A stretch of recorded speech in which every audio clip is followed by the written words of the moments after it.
Pessoal, vamos lá continuar conversando um pouquinho, refletindo, sobre o conteúdo da traição.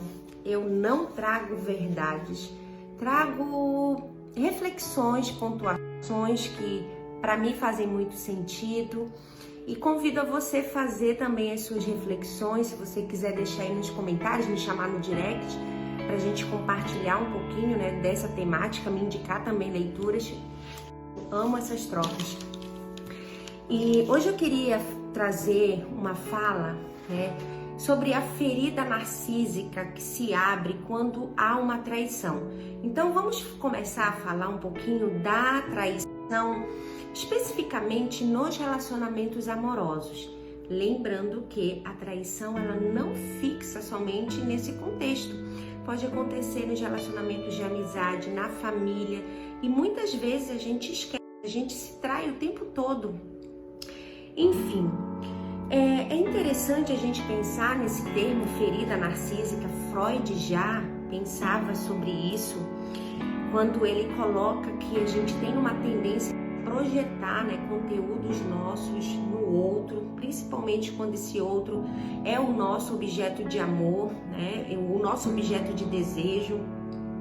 Muitas vezes a gente fica idealizando quando há uma traição nos relacionamentos amorosos. E eu quero até abrir um parêntese aqui. Eu sei que a gente está vivendo aí numa cultura do poliamor, mas eu quero me referir àqueles relacionamentos, independente das orientações sexuais, entre duas pessoas, E muitas vezes, o que acontece? A gente acaba se colocando o tempo todo como objeto de amor desse outro, É claro que a gente vai muitas vezes, a gente é muito ambíguo. A gente sabe que a gente precisa reivindicar a nossa autonomia, a nossa posição aí como sujeito, como diz Daniel Omaperes, mas muitas vezes a gente anela, a gente quer ser esse objeto, ser esse único objeto de desejo para o outro, E aí a gente idealiza que eu vou me bastar para esse outro, E aí isso é uma ilusão, A gente se colocar como objeto de desejo do outro, porque esse outro pode ter outros objetos de desejo.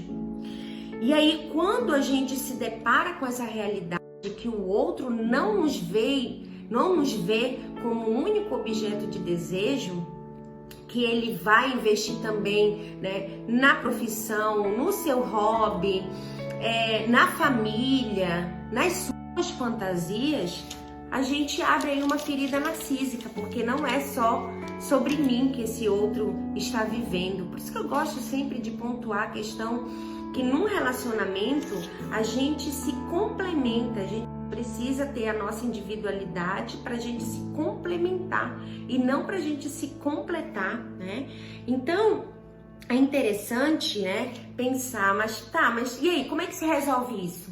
A psicanálise dá alguma ideia, dá alguma resolução para que a gente não tenha feridas narcísicas? Não, a gente vai ter muitas feridas narcísicas, porque a gente vai uma hora ou outra idealizar esse outro, querer muito desse outro, e aí a gente tem que resolver como cada um pode, como cada um quiser lidar, Eu gosto muito de uma fala do Alvarez, um psicanalista, que ele diz que fazer análise é como se a gente pudesse sair de cima do cavalo e a gente pisar nessa areia da praia ou na grama e fazer a nossa própria caminhada, não deixar que o cavalo nos guie, E é muito interessante também um outro olhar aí de Daniel Omaperes, que muitas vezes as traições ocorrem, e isso não é regra, tá, gente?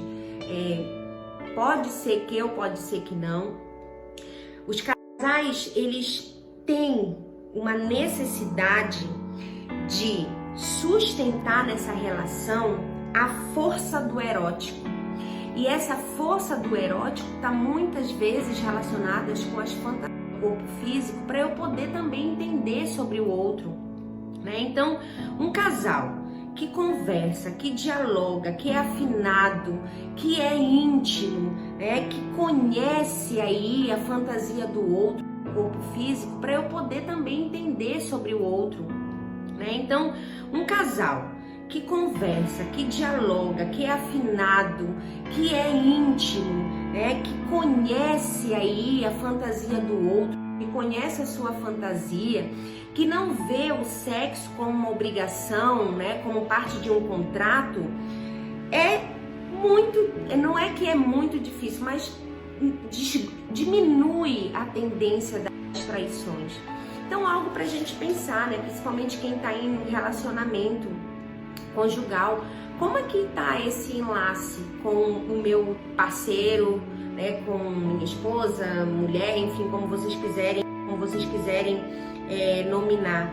Será que eu tenho, né? A minha relação hoje, ela é uma relação que se sustenta na força do erótico?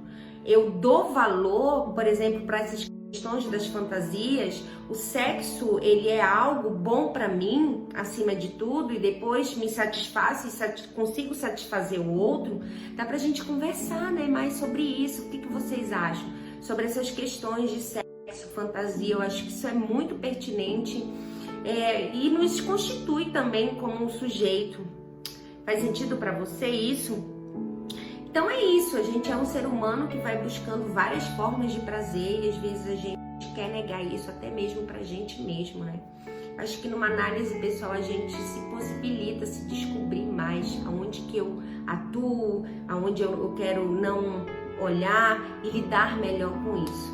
Mas vamos conversar questões, vamos trazendo aí coisas, sugiram para que a gente faça mais posturas sobre esses diálogos. Obrigada a você que me acompanha e até outro dia. Beijos!